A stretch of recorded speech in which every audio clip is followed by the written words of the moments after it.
Welcome to The Glass Ceiling, the podcast where business leaders share their stories, struggles and triumphs. There is a lot in that. There's a lot of learning. We sort of had different views on how the business should be ran. The next 10 years looks like for South Australia. Startup's the easiest. I'm your host, Marissa Hankinson from Wavebreaker, and I'm passionate about amplifying their voices. Join me as we explore the highs and lows of innovation, entrepreneurship and leadership. From founders to CEOs, our guests will share their insights, experiences and advice on how to succeed and make a lasting impact. Get ready for inspiring conversations and valuable lessons. Let's shatter the glass ceiling one. Want your own video podcast? Or just ready to get in front of the right audience? At Wavebreaker Productions, we specialise in full-service video podcast production and guest appearance and PR services. We help business owners, experts, and change makers show up with confidence on camera and on the mic. From filming and editing to distribution and promotion, we handle it all, so you can focus on your message. Whether you're launching your own show or looking to appear on aligned podcasts, we'll help you get seen, heard, and remembered. This is more than a podcast. It's your platform. Helping you be seen, heard, and remembered. Find out more at wavebreakerproductions.com. Story. Joining me today is Tyson Gundersen, a creative entrepreneur, strategist, and founder of ventures including TaskPod and Bureau, whose career bridges consulting, branding, and built environments. Starting out in business turnaround before moving into mergers and acquisitions, Tyson quickly stepped beyond the numbers into the world of spatial design and strategic brand development. His work blends creativity with commercial acumen, and he's known for rethinking how people work, move, and connect. In 2022, he launched TaskPod, a network of bookable, tech-enabled work pods, now appearing in shopping centres, airports, and transport hubs across Australia. The idea was simple: create flexible, quiet workspaces for hybrid workers and remote professionals needing a moment of calm on the go. He also serves as executive director at Milk Bar, a venture capital group focused on revitalising traditional industries through direct-to-consumer e-commerce, and was formerly involved in Black Matter, the studio behind the hit game Hell Let Loose, acquired by Team 17. When he's not developing clever solutions to everyday problems, Tyson's busy being a husband, a dad, and supporter of other ambitious startups doing things differently. He's here to chat about building smarter, human-centered spaces and the bold moves behind the big ideas. Tyson, welcome to The Glass Ceiling. Whew, that was a bit of a bio there. And I'm going to be really cheeky and ask, how old are you? I'm 36, so thanks for having me. Yeah, so, okay. So you've done quite a lot.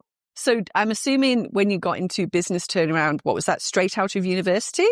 Yeah, and it's funny hearing the intro, which sounds very impressive. I grew up on a farm just outside of Byron Bay and did a whole range of jobs, from working in a bakery to a backpackers hostel to a scuba diving guide and all sorts of things. And so hearing that read out is always a bit of a surprise.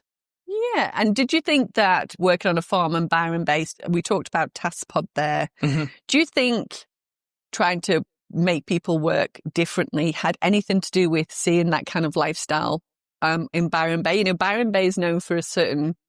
Yeah, chillness. Yeah. Chillness. It's, I think what growing up on a farm where you have to do pretty much everything yourself, a tractor breaks down or a car breaks down, you have to work out how to fix it. There's no guy to call, gives you a certain sense of practicality and a sense that you can solve these problems yourself. I think that's probably the biggest impact it's had.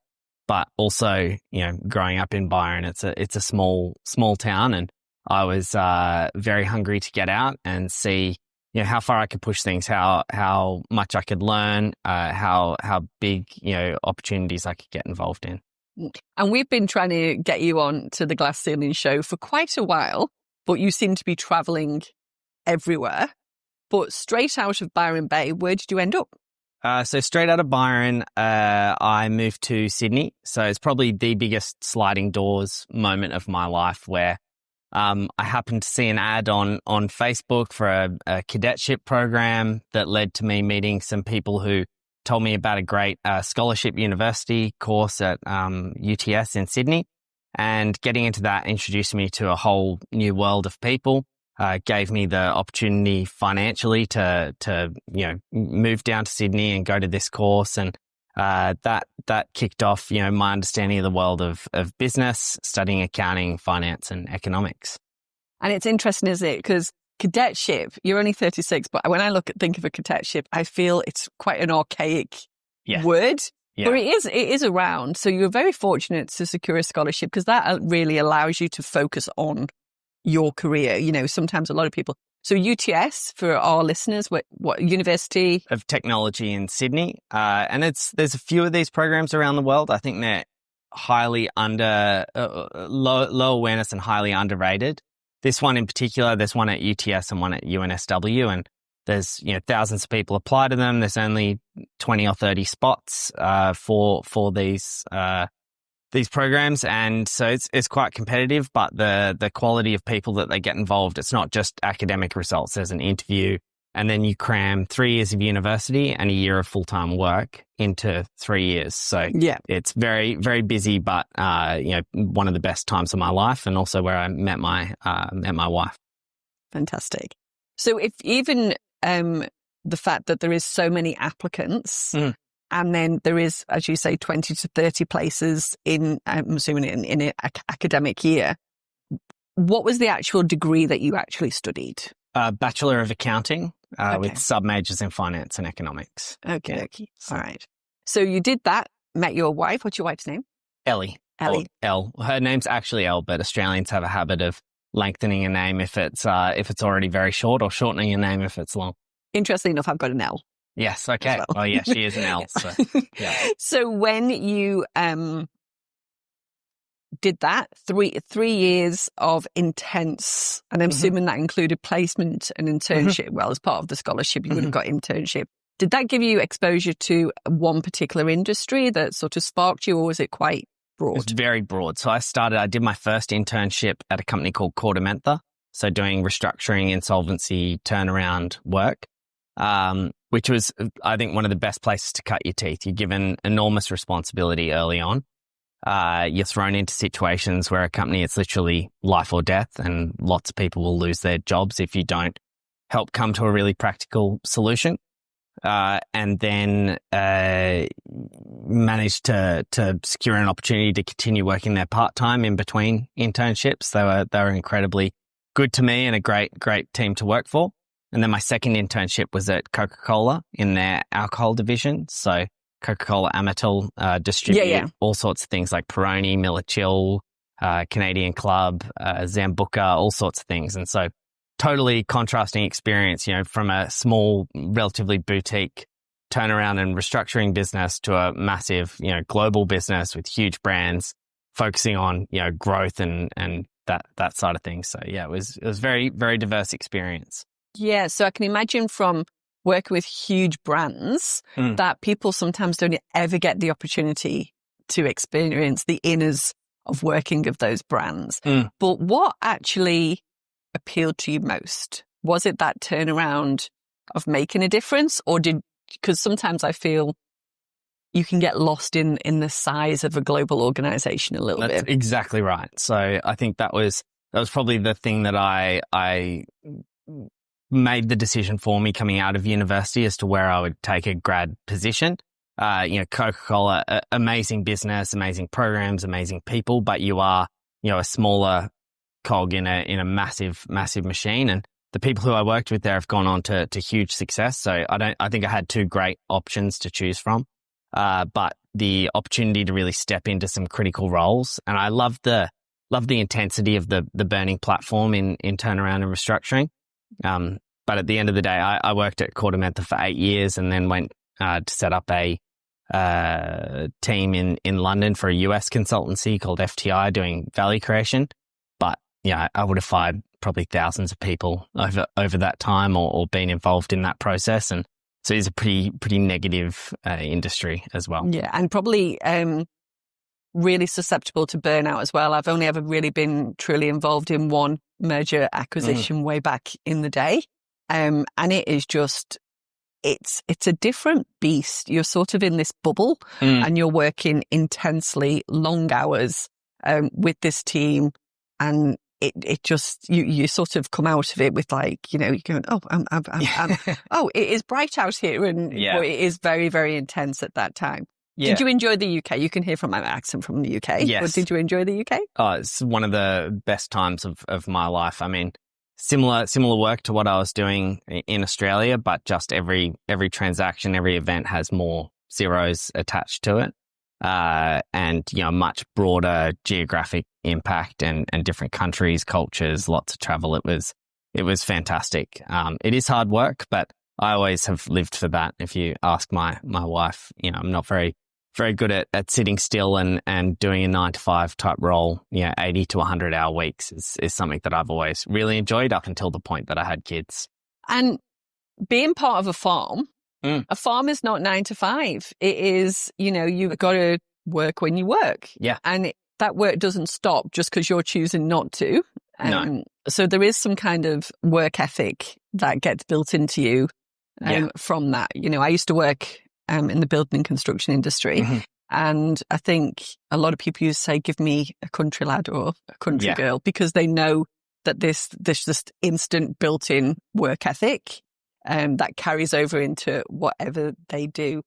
Yeah, and I've always questioned that about burnout. You know, no one burns out playing video games for, you know, huge hours per week. I grew up being woken up at 6:30.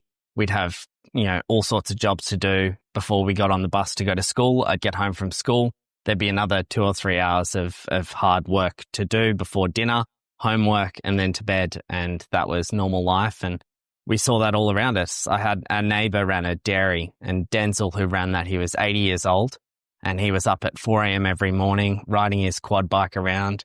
He even crashed his quad bike once and broke ribs and all sorts of things. And 3 days later, you know, in his 80s, was back on the quad bike out at 4 a.m. So I always think burnout and burnout culture is something that's been really unhealthy for this next generation that's come through. And it's something that doesn't come necessarily from the amount of hours you work. I think it comes from three things, really. It's the enormous pressure from kind of top down, but limited agency to do anything about it. So if you've got a huge pressure on an organization, but you're a small cog in that machine and you can't action anything to really relieve that pressure. And then the third point is you're not aligned with, or you don't believe in the mission, right? So if you're if small you're cog about something, it's different. Yeah. Imagine you're at a huge global insurance company that's got high sales targets, high pressure to achieve things. You got all this pushing, but you're a tiny little cog. You can't relieve that. And all this pressure, you're sitting there going, what's the point? What's it all for? That's what burnout comes from. And most of the startup founders that I meet who are really passionate about what they do, they can work 100 plus hours a week and not get close to burnout. Yeah. And it's interesting, isn't it? Because I really would like that analogy that you've just talked about with the pressure, because I feel that there is an element of pressure or stress that is good for you and pushes you and drives you. But as you say, if you can't take ownership of that pressure and relieve it when you need to, I 100% get that.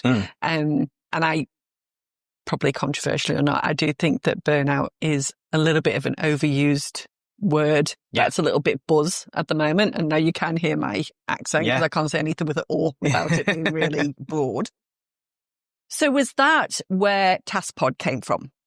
Where did the idea of TaskPod come from? So TaskPod really came out of Bureau. So I finished up at KPMG, my son had just been born, took a real knee-jerk reaction, left, and just wanted to do something with my hands. I was just didn't want to produce reports that sat in someone's top drawer that didn't seem to go anywhere. And I wanted to do something with my hands that I was really, really proud of. You know, that meaning in your work, I think, is really important. And my Norwegian grandfather always said, you know, a man, or he said a man, but a person, you know, gets their meaning or a lot of meaning and their identity from their work. It's really important to do that a good job. And he was a air conditioning mechanic. He wasn't, you know, someone doing some really high flying job, but it's important to him to do a good job with that side of things. And So I came out of that and I decided to go and take a break making wine in Burgundy. So my wife Off to France. Yeah, off to France. My wife, 6-month-old, and I traveled around Europe for a bit and then started vintage in Burgundy, which is what brought me to Adelaide, making wine in McLaren Vale at D'Arenberg. But I then realized, kind of having that refresh, that I wanted to start and do something myself again, and started thinking about, what's an area where I have a lot of knowledge or experience. And I realized that I've spent most of my adult life in offices, and like more than with my friends, hobbies, family, anything else, I know offices. And I know that, and I know most people I speak to, it's not a great experience in general.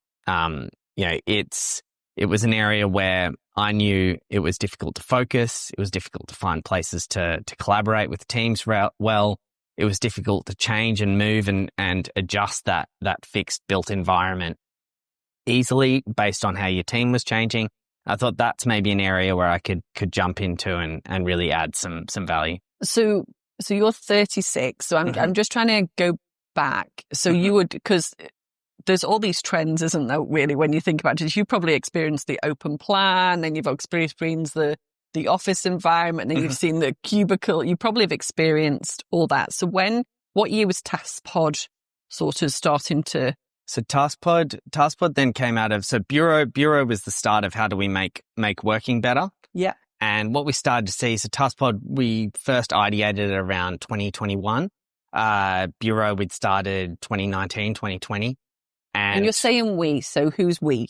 Well, initially it was just me. I think it's just the royal we. Okay. But shortly thereafter, Adam Morgan, who'd been working with me at KPMG in London, moved over to Adelaide as well to help get Bureau off the ground. But what we realized was that more and more people were on the move, on the go, needed to find places to work from that were private, that presented well, that were able to provide them with a quiet space to really focus and do deep work, deep thinking work, or video calls, that kind of thing.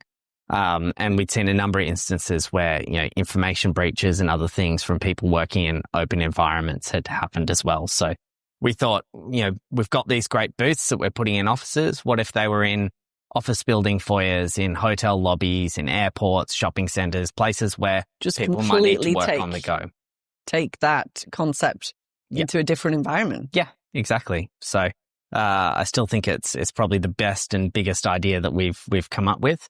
Executing it, though, is incredibly difficult. Yeah. And is that national or international now? So TaskPod, it's very much in the concept phase. So we've tested it across Australia, some test sites in the US, but it's very much in the kind of MVP concept stage. Let's learn how to do this well. So you mentioned this about getting hands-on. Are we talking like physical hands-on, building these things initially as a prototype? Yep. Yeah, I can show you the videos of us trying to work out how do we make these as portable and movable as possible? How do we get these in the back of a truck fully assembled? Adam and I, even one Christmas Eve, we'd installed in a very time critical project in Adelaide, and due to a whole bunch of things, process hadn't gone to plan, and it needed to be done by Christmas Eve. So it's 23rd of December in probably one of the most premium office buildings in Adelaide, and our installers broke a piece of glass, and that was all the time they had left. They had to go to another site, and the client was like, "No, this has to get done." So Adam and I actually got a booth emergency shipped over on the night of the 23rd from our warehouse in Melbourne, pulled the piece of glass that we needed out of that full booth, and we got it brought to the office building, and Adam and I brought it in through the foyer. The lift was only maybe a centimetre either side. Oh gosh, and it's glass. That would be terrifying. So I said, just give it to me, I'll carry that in. And I got it through the lift door, and then I kind of relaxed, and I put it down, and then the whole thing just shattered. And in the middle, you imagine everyone going to Christmas parties. And in the middle of, like, we weren't in a... And it would have been that glass that went into like 20 million pieces. It was everywhere. And I'm just like, oh no, what do we do here? So cleaned that up, got that out of there, but we weren't going to give up. So we went to our showroom and stole a piece of glass out of one of the showroom booths. And as Adam and I are lifting it out, Adam looks at me and goes, oh, mine feels a little bit loose. And as he's saying loose, like halfway through it, his suction thing just drops off and the whole thing just shatters. So we're 3. So this is 3 in. Come on, 3rd time lucky. Come on. Oh, so then we looked at each other and we went to the pub around the corner and brought ourselves to problem solve, to bring ourselves up the courage to call the client and say this isn't happening until early January. I was going to say, and maybe I'm being a bit cynical, but how much work was going to get done with this pod from the 24th of December to the 2nd of January? If you think about it very practically, absolutely, with all that pressure that was being you'd know from the building industry, everyone is under enormous pressure. The risk reward trade off. I've not been in an industry where there is so much pressure on everyone involved and how strict deadlines and all sorts of things. Because it costs. That's where. Especially in the commercial space, people don't realize, if you're missing deadlines, it starts to cost the builder money. Yeah. And it starts to eat into their profits. And, the profits are razor thin. There's builders are working on 5 to 10% margins. Correct. Like it's not. And they only get that at the end. Yeah. If you think about all the labor they've got to pay before. Yeah.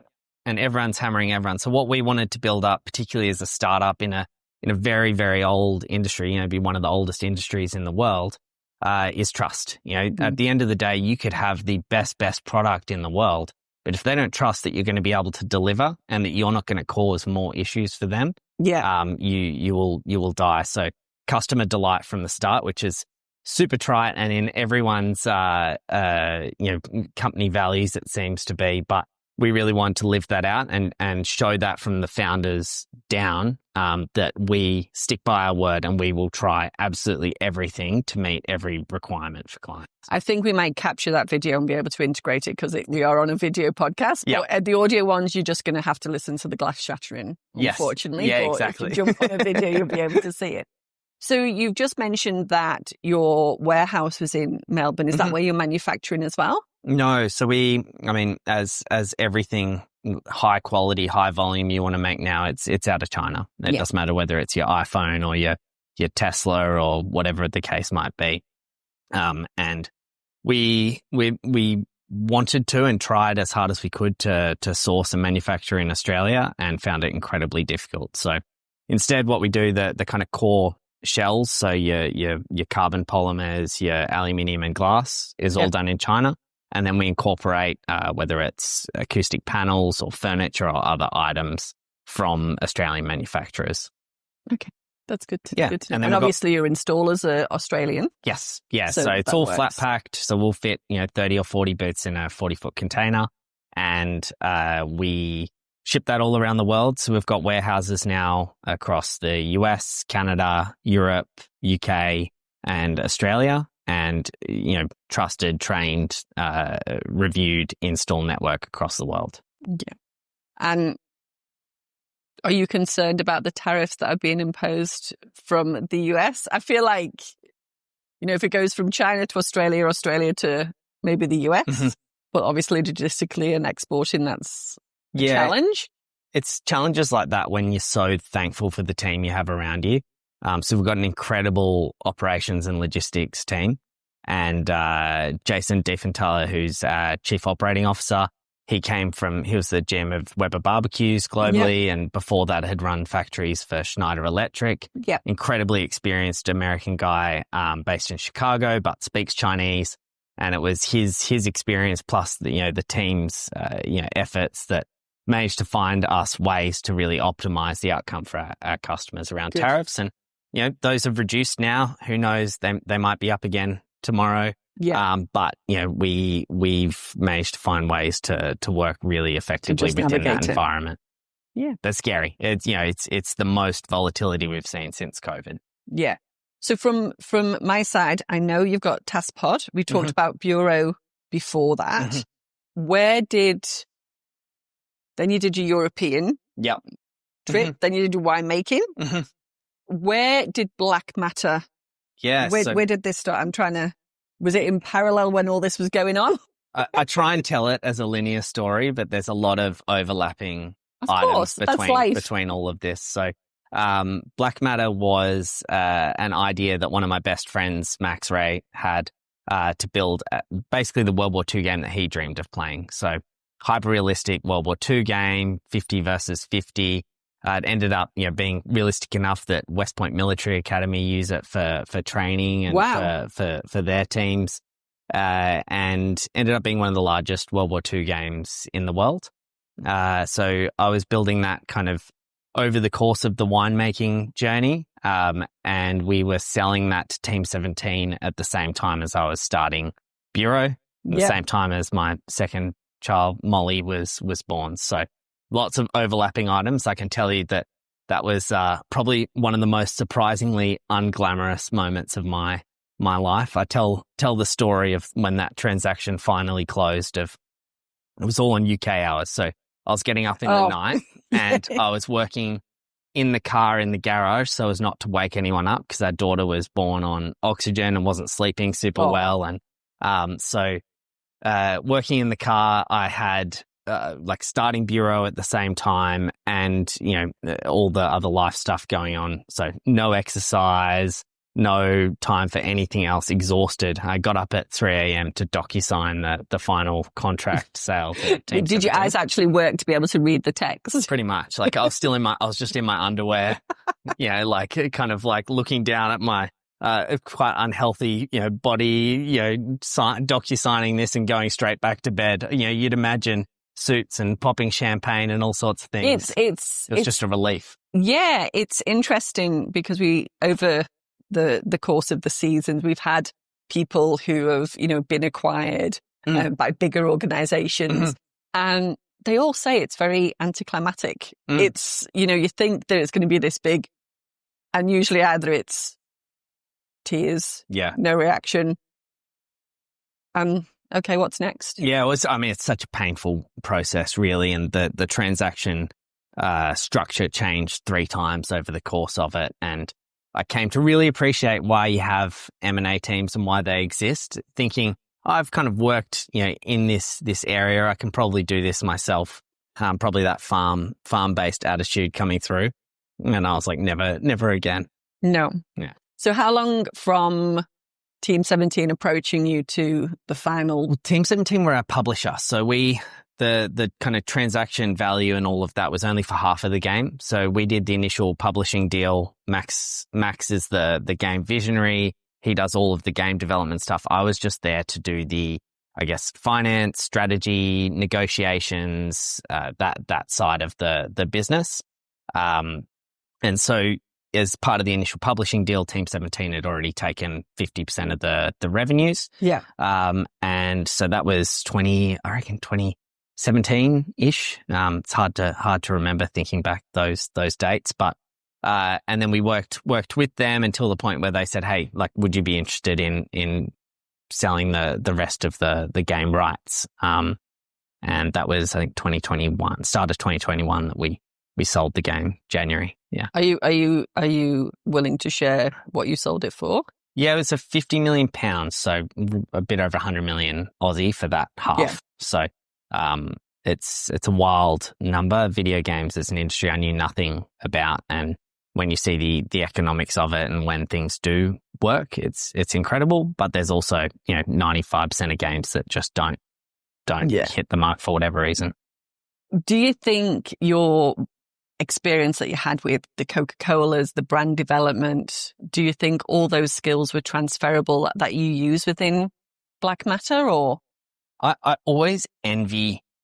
There's people you meet, from or listen to on podcasts or otherwise, like the founder of Rivian, that have this incredibly structured view of life and strategy, and they set this plan 15 years in advance, and then they kind of execute exactly to the T. I haven't met many of them, to be honest.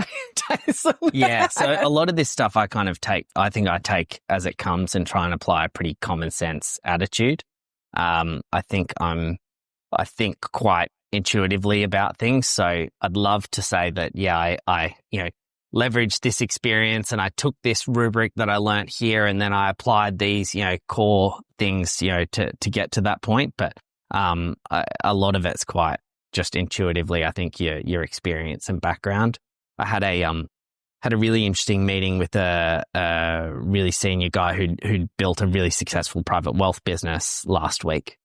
And he was like, oh, I feel like all I've done, for the last 2 hours is just waffle on, about not providing anything. I'm like, you don't understand the level of just intuitive experience and knowledge you have. You're not downloading an encyclopedia to me, but your experience and your ability to just cut to the answer quickly is you're just incredible. tapping into it. Yeah, you just know exactly where to go without even thinking about it. So, that's what they say, isn't it? It's like it takes 10,000 hours for someone to be an expert. Yeah. But, and you don't necessarily know exactly how many minutes of every day that you spent those 10,000 hours. But as you say, it becomes intuitive. Is that where Milk Bar came in? Oh, Milk Bar probably comes from my ADHD. Oh, it's not ADHD. I don't think I have ADHD, but my interest and inquisitiveness about different businesses, different industries. I love starting new things and getting involved in new things. That's where the winemaking came from. It's where scuba diving came from. I have flown planes most of my life, done all sorts of different interesting things. And Milk Bar came around where we realized we'd built a great team with expertise across marketing, branding, e-commerce, a whole bunch of different areas. And these people were probably working, had excess capacity. And we're also meeting a bunch of really interesting entrepreneurs that were about to make the same mistakes that we were. And sometimes they can be costly mistakes. Enormously. And not costly just in terms of financially, but time. And just the emotional impact of going on this roller coaster of gee, I wish I'd known that. And so we thought, hey, if we can get involved, learn about these different industries and markets, get involved with helping other entrepreneurs to scale these businesses and leverage our resources, then maybe that could be a great outcome. So that was where we set up Milk Bar with a whole variety of different businesses. And I've gotten so much out of that in terms of just applying knowledge and learnings and things that we've tested in some of those smaller businesses, applying that back to Bureau to help with Bureau's growth, which is where probably 99% of my focus is now.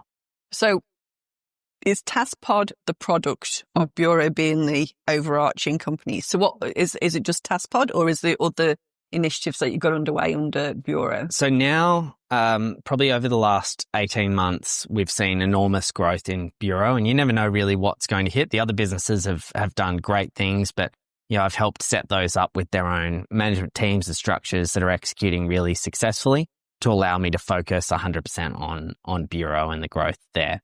TaskPod's a subsidiary of Bureau and an idea that will come out of it. Totally different business model, and the more we've dived into it, the more we've realized it needs its own separate, leadership, its own separate drive and capital structure and things behind it. The idea was that, kind of 2018, 2019, we're starting to see this enormous build in venture capital funding. We saw people raising money pre-idea at $20 million valuations and stuff like that. And we thought, well, we've got an actual great idea here. We've got the operational experience to deliver on it. We see, enormous returns. If we can just get 100 of these out in the wild and test them and get the data behind it, then we can go and raise money and we can get 10,000 of these. And it's one of those businesses that the more you have out there, the increased awareness, increased utility, and it builds from there. And by the time we had the MVP out there, it was just hitting the point where, tech valuations, everything were just diving through the floor. Yeah. No one was wanting to fund anything. And we said, well, if we keep going down this path, we've spent, well over $1 million developing out the app, getting the units out there, marketing it. If we try and raise money to put 10,000 of these out there, we're going to dilute so much and we're going to keep burning cash. We need to go back to focusing on our bread and butter, which was offices, direct sales, Bureau. How do we make working better? And so we went back and focused on Bureau, and we've really seen great results for that. Good. So, there's offices now, as I was saying, across, Canada and the US and UK and Europe. We've got, I think, over 50 people now working in the business, and We'll deliver something, in the order of 3,000 to 4,000 booths this year. Yeah. And a much broader increase in the range of products that we offer. Our aim's to get to the point where we're championing this concept of elastic spaces. So spaces that move around the business and strategy and teams as they move, and based on data and analytics of what is working in the office. So that broader suite of products and technologies coming out as part of a big rebrand that we kicked off 2 weeks ago. Exciting. So over the next 6 to 12 months, we hope to be able to fit out 80% of an office in a few weeks rather than what currently takes months, if not years. Yeah. So if people wanted to know more about Bureau, how would they find out? Best spot to start is our website, so withbureau.com. Domains are, on that note, a fascinating area. I don't know if you just saw, but homes.com.au just sold, like a .au domain sold for 22 million. We'd love to get the bureau.com domain, but they didn't want to budge from 5 million US, which, it's a fascinating industry. These people who've just sat on domains for years. So yeah, withbureau.com's the place to go. Withbureau.com. And if people wanted to get in touch with you, Tyson, or find out about Milk Bar?